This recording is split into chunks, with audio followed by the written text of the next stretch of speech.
Hello and welcome to Garden Planning with a Biodynamic Moon Calendar for Aotearoa, New Zealand. It's October 2023.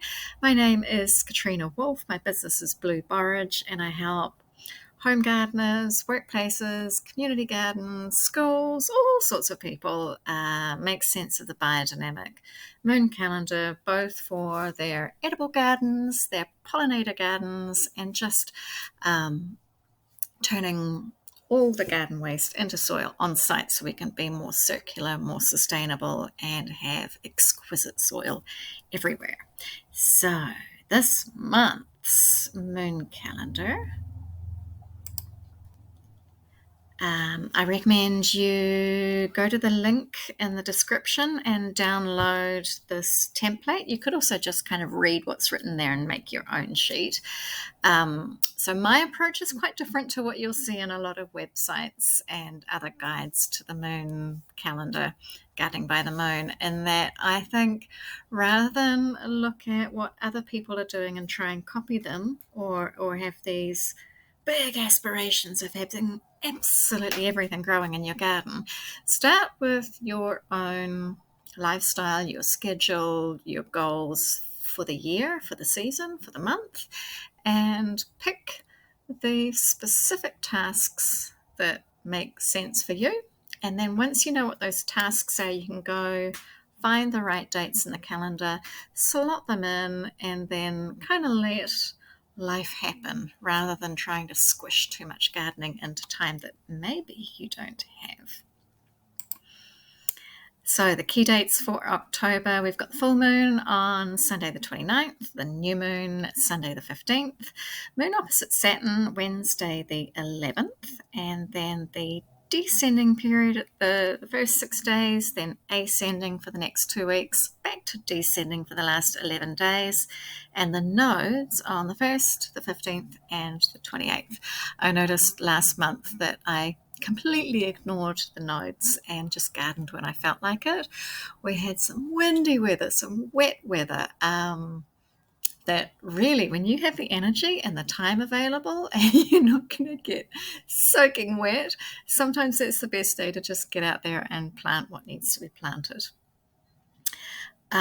Okay, those are the key dates, 2 minutes 40 seconds. If that's all you needed from this video, then see you next month.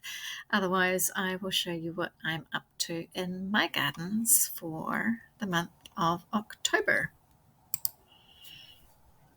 So I've added a 5th garden for this month, and I'm it's like 5 gardens, Katrina, how many more can you handle? So the top left is the soil farm. It was a paddock when I moved here. It's almost 2 years. Top right is the museum pollinator garden, and there's a second space in Tuakau that I want to save from glyphosate. So if you're watching this and you want to come and help protect Feather Cottage, then please reach out, send me an email or a DM on Instagram. And Thursdays may alternate between the museum and Feather Cottage, which is tucked around behind the funeral home. Bottom left is Whangarata Community Hall, and I got my hot compost pile done, and I've got a sign Tradescantia done.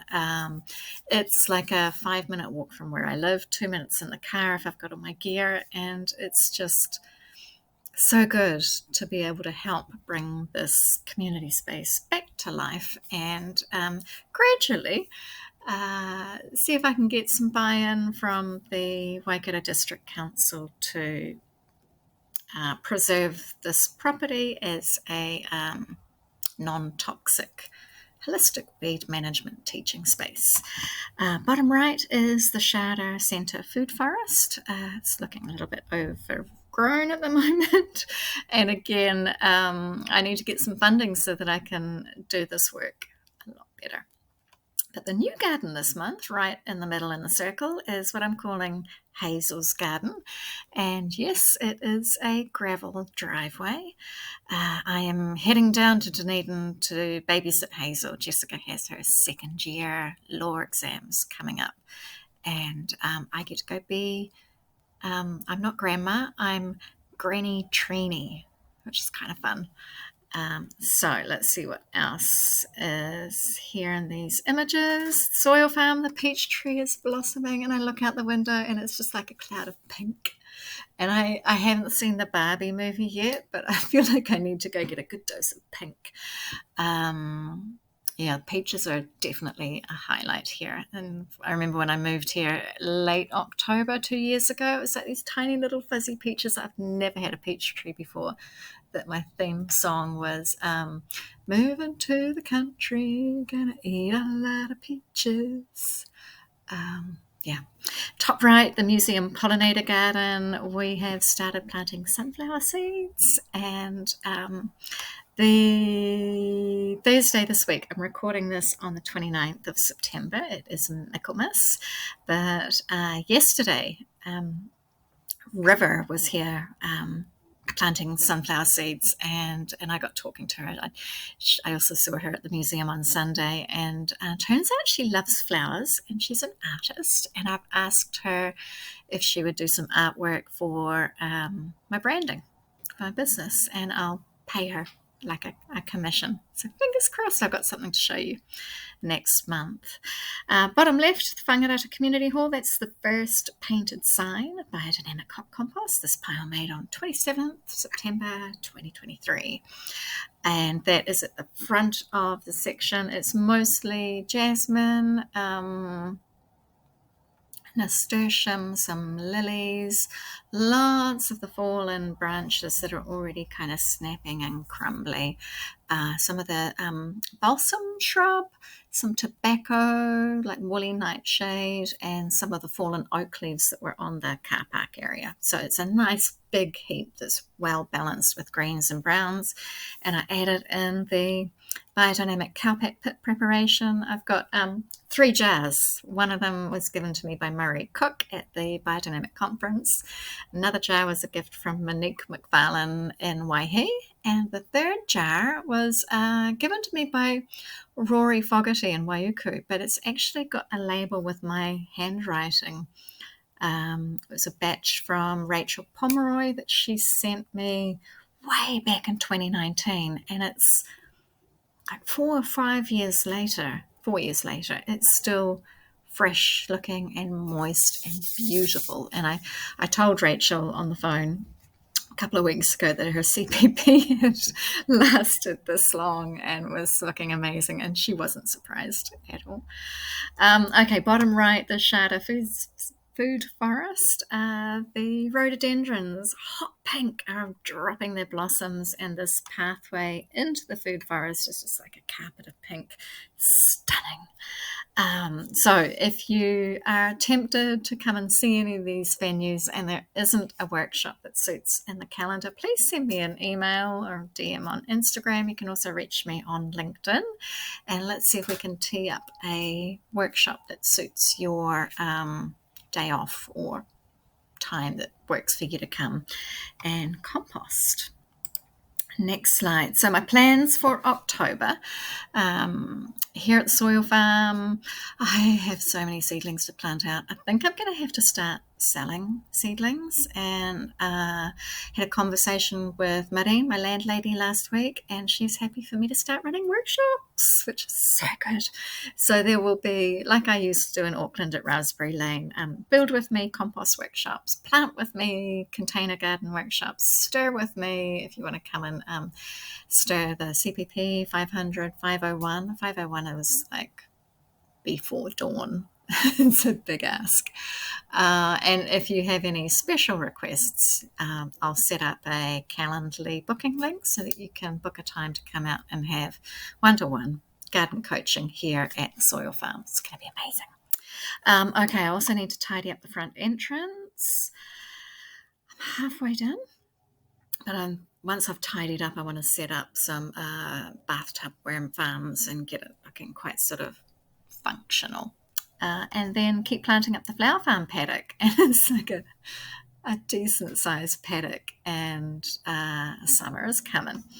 At Whangarata Community Hall, I need to document the holistic weed management and composting strategies and seek funding to continue this work. I've reached the point where I can't volunteer as much as I would like to and it's finding the balance between the paid workshops and the consultations that cover the other stuff that I also really, really love doing.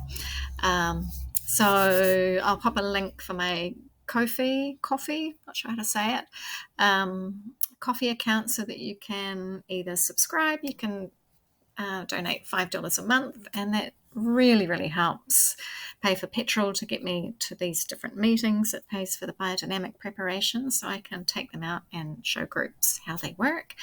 And it covers some of the platform fees for the online school, email, website, accounting software. It's a complicated little business, and I have done my utmost to minimize the expenses and make things really simple.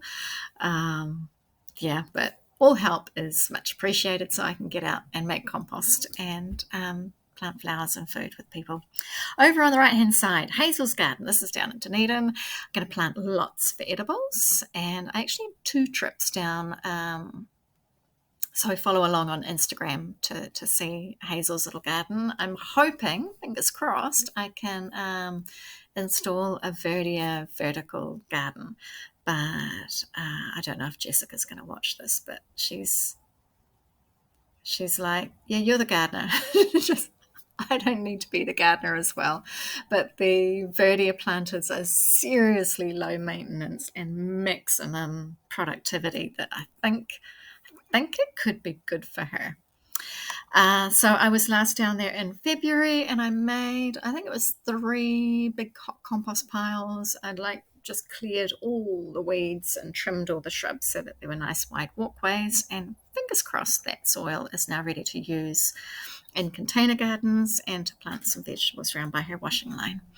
The pollinator garden at the museum, plant sunflowers, keep weeding, and what I should have added in there was rescue the soil at Feather Cottage, and if I can get enough people chipping in and helping with that, then that's another public space that doesn't need to be sprayed with glyphosate.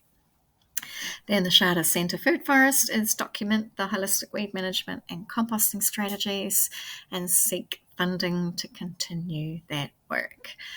I am so hopeful that 4 weeks from now I will have news that I can keep up these projects and run either free or low cost or really affordable workshops, because a sponsor has come on to say this is something we want to endorse and support. So what else have we got here? Oh, sorry for the typo there, key dates for August.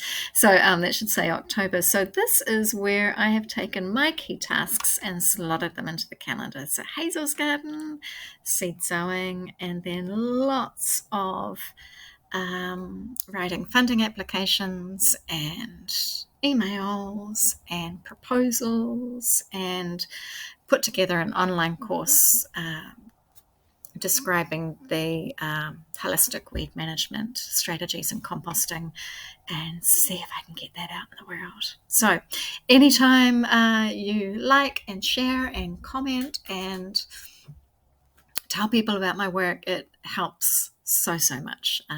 Huge gratitude to everyone who has been following along with these monthly updates. It's been so much fun. And as always, if you would like help planning your gardening tasks, reach out to me. Email katrina@blueborage.co.nz. The link in the description will have my Instagram, LinkedIn, all the places where you can find me. So this is a bit longer this month, but we'll keep it under 15 minutes, and see you next time. Bye for now.